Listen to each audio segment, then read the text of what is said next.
दो पार्टी हैं, एक जम्मू कश्मीर की पार्टी है जिसको पीडीपी कहते हैं, जिसकी अध्यक्ष महबूबा मुफ्ती हैं, और एक पार्टी है जिसका नाम आपने सुना था, जिसने इस देश के बंटवारे के लिए मजहब के नाम पे 1947 में वोट मांगा था कि भारत का विभाजन इस्लाम के नाम पे, मुसलमान के नाम पे जो लोग चाहते हैं वो अपना मत दें और जो नहीं चाहते हैं इसके विरोध में दें। उस पार्टी का नाम था all India Muslim League. Khaliquzzaman Mohammad Ali Jinnah इसके तमाम अध्यक्ष रहे, और वोट मांगा गया तो कुल मिलाकर के 475 सीटों में से मुस्लिम लीग को 425 सीटों पे विजय मिली, और यह तय हुआ कि यह मुल्क मजहब के नाम पे बटेगा। और उस वक्त all India Muslim league party के बड़े बड़े नेता, उनका यह कहना था कि भारत में दो नजरिए हैं, यानी दो दृष्टियां हैं, टू नेशन थ्योरी है कि हिंदू और मुसलमान एक साथ नहीं रह सकते, इनका कल्चर अलग है, इनकी सोच अलग है, लिहाजा मुसलमानों को अलग मुल्क मिलना चाहिए। अब तो इस देश में कम्युनिकेशन के दौर में वो तमाम इंटरव्यू जिन्हें आप विजनरी प्रधानमंत्री समझते थे वो सब आ गए हैं। उनका विजन कैसा था वो सबको दिखाई दे रहा है। मैं जो बात कह करके आपको आज 2020 में लाने वाली चुनौती खड़ी है उसकी तरफ इशारा करना चाहता हूं। ऑल इंडिया मुस्लिम लीग ने देश बांटा। 1947 में ऑल इंडिया मुस्लिम लीग के ऊपर बैन लगा। आप सबको आरएसएस पे बैन लगा, इस कब की तो सबको पता है, क्योंकि आपके विरोधियों ने एक बैन की बात तो बहुत प्रचारित की, लेकिन मुस्लिम लीग के ऊपर बैन लगा था इसकी खबर नहीं छपने दी। मुस्लिम लीग बदल गई, ऑल इंडिया मुस्लिम लीग हट गई। अब उसके नाम के आगे से ऑल इंडिया हटा दिया गया, उसका संविधान वही रहा, उसकी सोच वही रही, और उसका नाम बदल के आज आजाद भारत के अंदर उसका नाम हो गया इंडियन यूनियन मुस्लिम लीग। उसके संविधान में कुछ नहीं बदला। पाकिस्तान में कई सारी मुस्लिम लीग बन गई, मुस्लिम लीग नवाज, मुस्लिम लीग मुशर्रफ, हर एक के नाम से मुस्लिम लीग चल रही है। लेकिन जो असल बात है जिसको शायद आज हमारा देश नहीं सुन पा रहा, जब नागरिक इस अधिनियम के ऊपर संशोधन पे बात हो रही थी, सिटीजन अमेंडमेंट बिल पे बात हो रही थी, तो जो इंडियन यूनियन मुस्लिम लीग जो आज आजाद भारत के अंदर केरला तक सीमित हो गई है, उसकी पार्टी का एमपी जब बोलने के लिए खड़ा हुआ तो ना तो हमारे किसी मेंबर ऑफ पार्लियामेंट ने टोका, न मीडिया में यह बात पूछी गई। जिस पार्टी का चार्टर था कि भारत को दो हिस्सों में बांट दिया जाए, हिंदू और मुसलमान में, हमने उनकी बात तो मानी, लेकिन मजहब के नाम पे जब यह बटा था तो 98% मुसलमान यहां से नहीं गया। हमारे देश के विजनरी लोगों ने कहा नहीं, जिसको जाना है वो जाए, जिसको नहीं जाना है नहीं जाएगा। बल्कि जो चले गए थे उनको चिट्ठी लिखवा के वापस भी बुला लिया उस वक्त के प्रधानमंत्री ने। और पूरे देश में मुस्लिम लीग ने घूम घूम के कहा हर मुसलमान को पाकिस्तान में जाना है और हिस्सा लेना है। मात्र 70 साल किसी देश के इतिहास में एक क्षण के बराबर भी नहीं होते। मात्र 70 सालों के अंदर भारत की पार्लियामेंट में इंडियन यूनियन मुस्लिम लीग का मेंबर ऑफ पार्लियामेंट अपने भाषण में कहता है उसका झूठ, उसका फरेब, उसकी मक्कारी, उसकी मुनाफकत तो देखिए कि न वो डरा, न शर्माया, न इस बात की उसको लज्जा आई कि मैं कह क्या रहा हूं। वो पूरी ताकत से उसने वो बात कही जिस पे मुझे सबसे ज्यादा ऑब्जेक्शन है, इस देश को होना चाहिए था। उसने कहा कि ये जो बिल आया है, इस बिल में कहा गया है कि पाकिस्तान में जिन लोगों को मजहब और धर्म के नाम पर सताया जा रहा है, पीड़ित बनाया जा रहा है, वो तमाम लोग भारत में जो आए हुए हैं उनको भारत नागरिकता देगा। उसमें कहा गया हिंदू हैं, जैन हैं, बौद्ध हैं, सिख हैं, पारसी हैं। सिर्फ इतनी ही बात थी बिल में, लेकिन इंडियन यूनियन मुस्लिम लीग का मेंबर ऑफ पार्लियामेंट, जिसकी पार्टी ने 70 साल पहले इस देश के 2 टुकड़े कर दिए और 21 लाख लोगों की लाश पे यह देश हमको मिला, वो अपने भाषण में कहता है कि गांधी के देश में, बाबा साहब के संविधान में यह कैसे हो सकता है कि आप मजहब के नाम पर लोगों के अंदर डिफरेंस पैदा करें, उन लोगों को 2 अलग नजर से देखें। लिहाजा अगर पाकिस्तान से कोई मुसलमान भी भारत में आके बसना चाहता है तो उसकी भी छूट होनी चाहिए। क्या भारत के किसी शख्स को पब्लिक में, अखबारों पे, डिबेट में यह सवाल नहीं पूछना चाहिए कि मुस्लिम लीग, जिसका चार्टर, जिसका संविधान वही है, जिसने इस मुल्क को 70 साल पहले बांटा था अपने एजेंडे के लिए, जब गांधी कहता था कि मेरी लाश पे देश बटेगा, तब इस देश की मुस्लिम लीग जिना के सामने साथ साथ मिलकर के नैन लड़ा रही थी और इश्क कर रही थी। तब उन्हें जिना की बात ठीक लग रही थी, तब वो जिना की बात के फॉलोअर थे, वोट मांग रहे थे भारत के विभाजन का। तो 70 साल पहले जिना प्यारा था, जो मुस्लिम लीग का प्रेसिडेंट था, 70 साल में ऐसा क्या हो गया है कि वही मुस्लिम लीग अब भारत की पार्लियामेंट में खड़े होकर कहती है गांधी का देश। जब गांधी ने कहा था तो गांधी को नहीं माना था, क्योंकि एजेंडा देश को बांटना था। आज गांधी के देश की दुहाई दी जा रही है, बाबा साहब के, अंबेडकर की दुहाई दी जा रही है। तब तो अंबेडकर की भी नहीं सुनी थी आपने। तो फर्क क्या है? एक नारा बहुत सुनता था मैं बचपन में, जहां से पाकिस्तान का थॉट, विचार पैदा हुआ, उसी जगह मेरा भी जन्म हुआ है। बहुत बार मैं ये सुनता था, मुझे ताज्जुब होता था कि इस नारे का मतलब क्या है, और बहुत जोर जोर से कहते थे, लड़के लिया है पाकिस्तान, हंस के लेंगे हिंदुस्तान। ये जो आज की स्थिति है, ये हंस के भारत को लेने वाली स्थिति है। इस देश के कानून, इस देश के संविधान, इस देश के बौने नेता, इस देश की संसद, इस देश की पुलिस, इस देश की जुडिशरी को डराओ और अपनी मांगे नाजायज मनवाओ। वही लोग जिन्होंने देश बांटा, वो 70 साल के बाद कहते हैं गांधी का देश है। तो 70 साल पहले कुछ आप और थे, आज कुछ और हैं। आज सिर्फ आप इसलिए बदले हैं कि तब आपको लगता था कि अभी तो मुल्क ले लो, अभी तो एक फौज ले लो, अभी इस्लामिक राज्य बना लो। 70 साल के बाद मूर्ख नेताओं और सोए हुए समाज के कारण इसी संविधान का, इसी देश का, इसी संसद का इस्तेमाल करके हम अगले 50 साल तक एक एजेंडा पे लगेंगे, और 70 सालों के बाद यही देश फिर दोबारा से जब हमारी बात नहीं मानेगा तो हम देश में आग लगा देंगे, क्योंकि तब हम 3.5 करोड़ थे, अब हम 33 करोड़ हैं।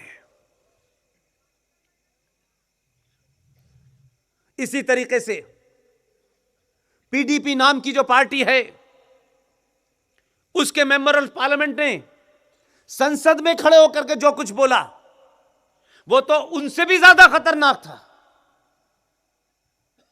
और यह बात बार बार मैं इसलिए कहता हूं, अपने गांव में अपने साथियों से, और जो भी मिले बिना डरे, और यह बात मुझे आपसे इसलिए नहीं कहनी चाहिए कि आप छत्रपति महाराज शिवाजी की भूमि पे हैं, आप धन्य हैं कि आपको एक ऐसा गुरु मिला हुआ है जिसने अपना जीवन जी करके बता दिया है कि अभी शिवाजी जिंदा हैं। जम्मू कश्मीर में आप सब जानते हैं कि जो भारत का नागरिक है वो जरूरी नहीं कि जम्मू कश्मीर का भी नागरिक कहलाएगा। जम्मू कश्मीर की नागरिकता अलग से दी जाती है, जम्मू कश्मीर के संविधान को अलग से रखा जाता है। उसी के चलते आर्टिकल 35A जो ये ताकत देती थी जम्मू कश्मीर की सरकार को कि आप किसे नागरिकता दें किसे ना दें, उसके चलते क्या हुआ कि 1957 में जब वहां का संविधान बना तो आप उनका झूठ, आजाद भारत में उनकी मक्कारी, हिंदुओं के खिलाफ षड्यंत्र और भारत विरोधी ताकतें इतनी मजबूत थीं कि यह कानून, यह राष्ट्रपति का आदेश 14 मई 1957 को भारत के संविधान में जोड़ा गया। लेकिन जम्मू कश्मीर का संविधान 1957 में बना और जब उन्होंने इसे अपने संविधान में जोड़ा तो यह कहा कि हमारे संविधान में हम इसे जोड़ेंगे, लेकिन इसके जोड़ने की डेट, इसकी कट ऑफ डेट हम 1944 रखेंगे। तो 1957 में जो कानून बन रहा, जब यह देश आजाद था, उसको 1944 से लागू करने के पीछे क्या मंशा थी? देश के विजनरी प्रधानमंत्रियों ने नहीं पूछा। उनकी मजबूरियां रही होंगी कि वो क्यों ब्लैकमेल हुए, मुझे नहीं पता। लेकिन 1944 के पीछे का राज इसलिए ज्यादा खतरनाक था क्योंकि बताया नहीं गया, खामोशी साध ली सारे लोगों ने। मैं बताता हूं जो मैं पिछले 3 साल से चिल्ला चिल्ला के कह रहा हूं। मुझे इस बात की खुशी है कि जिस समाज को मैं ये मानता था, पता नहीं कोई मेरी बात सुनेगा भी कि नहीं सुनेगा, ये भौतिकवादी समाज है, लेकिन इसी समाज ने मेरी बात सुनी। हजारों करोड़ों लोगों ने दबाव बनाया और पहली बार भारत के इतिहास में, राजनीतिक इतिहास में 370 के बाद किसी पार्टी ने अपने मैनिफेस्टो में कहा कि 370 को भी खत्म करेंगे और धारा 35A को भी खत्म करेंगे। लेकिन सवाल यह है कि हम जड़ को नहीं समझना चाहते। अगर आपकी समझ में जड़ नहीं आएगी तो वर्तमान को समझने में आपको बड़ी मुश्किल होगी। इसलिए कुछ कुछ चीजों की जड़ समझिए, वो क्यों चली, कैसे चली। जो 1944 की डेट है वो इसलिए रखी गई कि 1940 में पाकिस्तान के शहर लाहौर के अंदर 23 मार्च 1940 को मुस्लिम लीग ने अपना जो अधिवेशन किया उसमें एक प्रस्ताव पारित किया कि पाकिस्तान बनेगा। 1940 तक जिन समझदार मुसलमानों को इधर उधर जाना था वो आ चुके थे, लेकिन 1944 के बाद जब मारपीट शुरू हुई तो वहां से डोगरा, सिख, बौद्ध, हिंदू, ये तमाम सारे लोग कुल मिलाकर के 5600 परिवार भाग करके भारत की धरती पे आए। क्योंकि उस वक्त एक ही ट्रेन चलती थी सियालकोट से लेकर के लाहौर तक। तो उस ट्रेन की वजह से हुआ यह कि कोई और रास्ता नहीं था। तो जो 5600 परिवार भागकर आए, लुटे पिटे आए, वो जम्मू कश्मीर में आके रुक गए।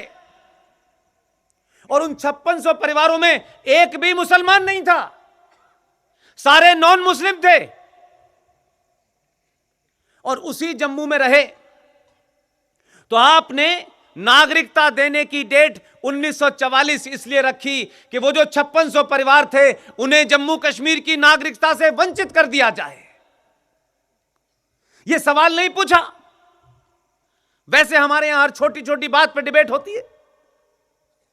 उसका परिणाम यह हुआ कि यह देश को नहीं पता कि पिछले 70 सालों से दुनिया के सबसे बड़े, विश्व के सबसे बड़े लोकतंत्र के अंदर एक राज भारत की धरती पे था, जिसका संविधान भी अलग था, जिसका मुख्यमंत्री नहीं होता था, जिसका प्रधानमंत्री होता था।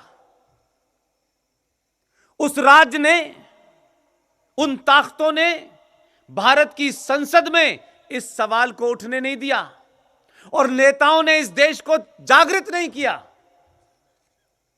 आज वो 5600 परिवारों की गिनती जम्मू के अंदर 7.5 लाख है। वो 7.5 लाख लोग जो 1944 से लेकर के 1954 के बीच में जम्मू कश्मीर में आके बसे, उन्होंने 70 साल में वोट देने का अधिकार उन्हें नहीं मिला। बिना वोट दिए 70 साल से रह रहे थे, बिना नागरिकता के जम्मू कश्मीर में रह रहे थे, और वो नागरिक नहीं थे तो नौकरी नहीं मिल सकती थी, उन्हें वहां कारोबार करने की इजाजत नहीं थी, शादी करने की इजाजत नहीं थी, राज्य सरकार की किसी स्कीम का उनको फायदा नहीं मिलता था। लेकिन इस सोए समाज ने कभी उन 7.5 लाख लोग जो हिंदू थे, जो सनातनी थे, उनकी दुख को कभी पूछा नहीं। नेताओं ने जो किया वो समझ में आता है, इसलिए बार बार मैं सत्ता और नेताओं को दोष नहीं देता हूं, लेकिन जहां समाज सोता है वहां नेता ऐसे ही काम करते हैं। आज सवाल यह नहीं है कि भारत में रहने वाला कोई भी हिंदू, चाहे वो शिवाजी की धरती का हो, चाहे अलीगढ़ यूनिवर्सिटी में पैदा होने वाला कोई मुसलमान हो, जम्मू कश्मीर में 6 अगस्त 2019 से पहले तक जम्मू कश्मीर में जाकर के कारोबार और जमीन नहीं खरीद सकता था, क्योंकि वहां की सरकार जब तक नागरिकता नहीं देगी तब तक आप वहां नहीं जा सकते थे। जो मुद्दे की बात है उसको कनेक्ट करने की कोशिश कर रहा हूं। पीडीपी, जिसका अपना संविधान यह कहता है कि हमें सेल्फ रूल चाहिए, उस पार्टी का एमपी नागरिकता कानून के ऊपर, बिल के ऊपर जब चर्चा चल रही थी, उसने कहा कि यह सरकार मुसलमान विरोधी है,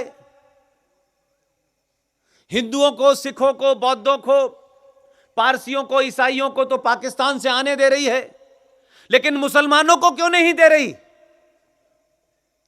अब थोड़ी देर के लिए सोचिए, जो मैंने आपको पीछे की बात बताई है, जो भारत की धरती पे हैं, उनका जीडीपी में कंट्रीब्यूशन 0 है। एक सरकार आती है 1 लाख करोड़ देती है, दूसरी सरकार 40,000 करोड़ देती है, तीसरी सरकार 80,000 करोड़ देती है। मेरे और आपके टैक्स से पलने वाले एक राज्य के अंदर उनकी विधानसभा अलग है, उनका संविधान अलग था। उन लोगों ने जो भारत की धरती पर भारतवासियों के टैक्स से पल रहे थे, भारत की संसद लागू नहीं होती थी, उसी देश में, उसी राज्य के अंदर उन्होंने एक आदर्श सत्ता के माध्यम से ऐसी ताकत अख्तियार कर ली थी कि वो भारत के लोगों को अपने राज्य में नहीं घुसने देना चाहते थे, अपने राज्य की नागरिकता तक देना उन्हें मंजूर नहीं था। जरा थोड़ी देर के लिए सोचिए, कितने महान मक्कार हैं वो, कि आप ही के खा रहे हैं, आप ही के टैक्स से पल रहे हैं, भारत की सेना उनकी रक्षा कर रही है, भारत के पैसे से उनका सिस्टम चल रहा है, वहीं आतंकवादी भी पल रहा है, वहीं सेपरेटिज्म भी पल रहा है, वहीं सरकारें भी चल रही हैं। लेकिन भारत के किसी भी नागरिक को, वो हिंदू हो, वो मुसलमान हो, वो क्रिश्चियन हो, वो किसी को उस जम्मू कश्मीर की नागरिकता देने को तैयार नहीं है। लेकिन उसी पार्टी का एमपी भारत की संसद में खड़े होकर कहता है कि भारत को पाकिस्तान से आने वाले मुसलमान को नागरिकता देनी चाहिए। कैसा लगता है आपको यह बात सुनकर के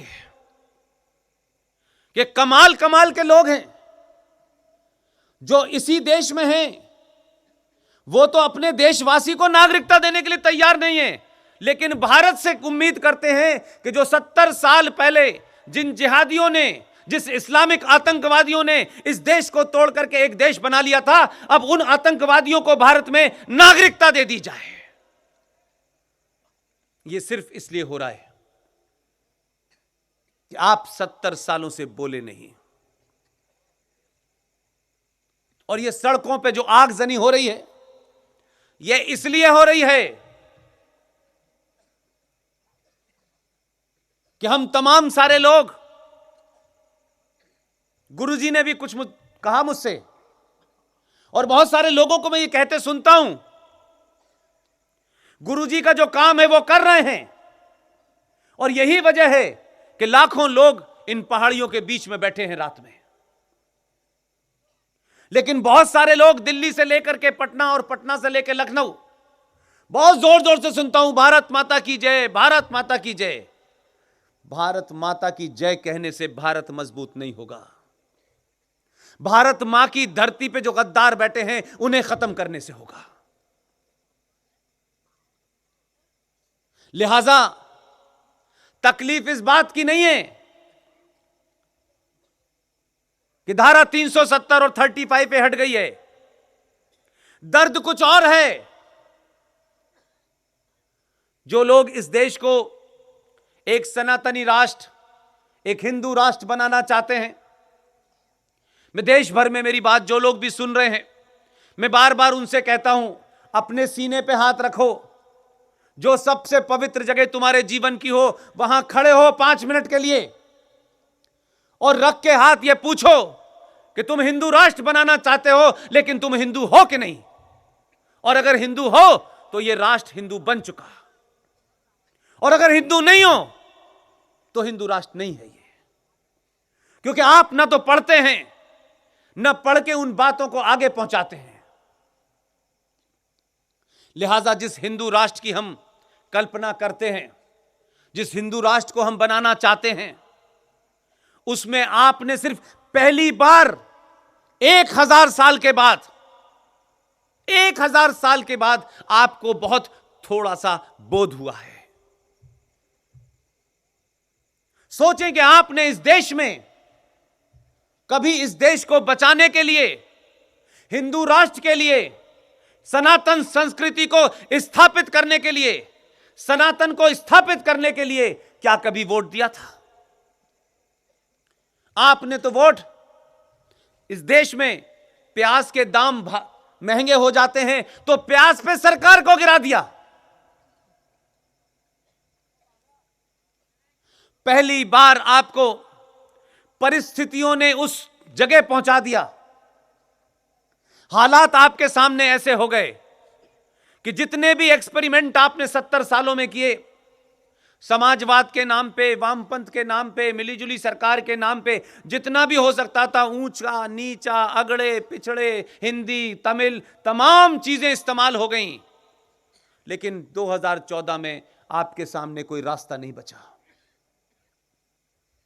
2014 का बहुमत, कोई कुछ भी कहे, क्योंकि हमारे देश में लोगों को पॉलिटिकली करेक्ट होने का शौक बहुत है, और अपनी बात कहने के लिए मुझे पॉलिटिकली इनकरेक्ट होने का शौक है। 2014 में पहली बार भारत के लोगों ने, एक बहुत बड़े वर्ग ने पहली बार हिंदू होकर वोट दिया। जब आपने हिंदू होकर वोट दिया तो उसके परिणाम आपके सामने हैं, और लोगों ने आपको चढ़ाया, गाली दी कि ये वोट निगेटिव वोट मिला है, ये भ्रष्टाचार के खिलाफ मिला है, ये 70 साल की कांग्रेस सरकार से नाराजगी के कारण मिला है। लेकिन 14 से लेकर 19 तक बड़े सारे कानून बने, बड़े सारे परिवर्तन हुए, वो भी सारे के सारे इस देश के बहुसंख्यक हिंदुओं को कहीं ना कहीं चोट पहुंचा रहे थे। वो तत्कालिक थे। एक व्यवस्था के बदलने में कुछ तकलीफें होती हैं, लेकिन मेरे लिए उससे बड़ा जो प्रश्न था कि जो समाज छोटी छोटी चीजों पे सरकार गिरा देता हो, जो छोटी छोटी बातों पे मेरा तेरा करता हो, आपने यह साबित कर दिया कि जो आपने बटन 2014 में दबाया था, तमाम तकलीफों के बाद आपने कहा कुछ भी हो जाए हमारी तकलीफ कम है, राष्ट्र की तकलीफ बड़ी है, इसलिए दोबारा से 2019 में आपने उससे ज्यादा बहुमत दिया।